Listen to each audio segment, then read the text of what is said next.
Realme বাংলাদেশের মার্কেটে আরও একটি নতুন স্মার্টফোন রিলিজ করতে চাইতেছে সি সিরিজের রিয়েলমি C75।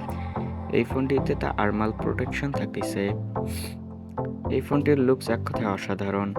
দ্বিতীয়ত এই ফোনটির যদি আমরা ডিসপ্লে নিয়ে কথা বলতে চাই, এই ফোনটির ডিসপ্লে থাকতেছে 6.72 inch full HD resolution, 90 hertz অবশ্যই থাকতেছে। এই ফোনটিতে আর্মার্শেল প্রোটেকশন গ্লাস থাকতেছে। এই ফোনটির প্রসেসর নিয়ে যদি কথা বলতে চাই, মিডিয়াটেক হেলিও G92 ম্যাক্স এবং র্যাম থাকতেছে 8GB এবং 8-এর সাথে আরও 8GB 16GB 24GB ভেরিয়েন্ট পর্যন্ত থাকতেছে 56 এবং 512GB রোম ভেরিয়েন্ট থাকতেছে।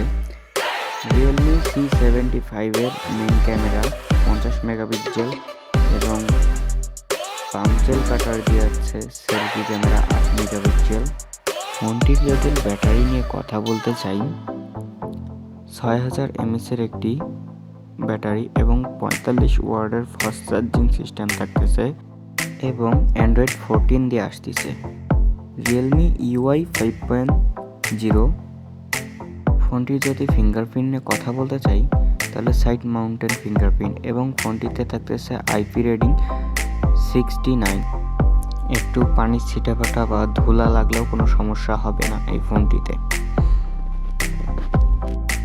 রিয়েলমি C75 এই ফোনটির যদি প্রাইস নিয়ে কথা বলতে চাই, তাহলে এই ফোনটি বাংলাদেশে কামিং সুন দেখাচ্ছে। যদি ফোনটি লঞ্চ হয় তাহলে ওর প্রাইস আমি কমেন্ট বক্সে ফার্স্ট কমেন্টে দিয়ে দিব। তাহলে আজকের মতন এতটুকুই, দেখা হচ্ছে নতুন অন্য কোনো ফোনের রিভিউ নিয়ে। লাস্ট পর্যন্ত ভিডিও দেখার জন্য ধন্যবাদ এবং আমাদের এই ইউটিউব চ্যানেলটিকে সাবস্ক্রাইব করে দিবেন। থ্যাঙ্কস।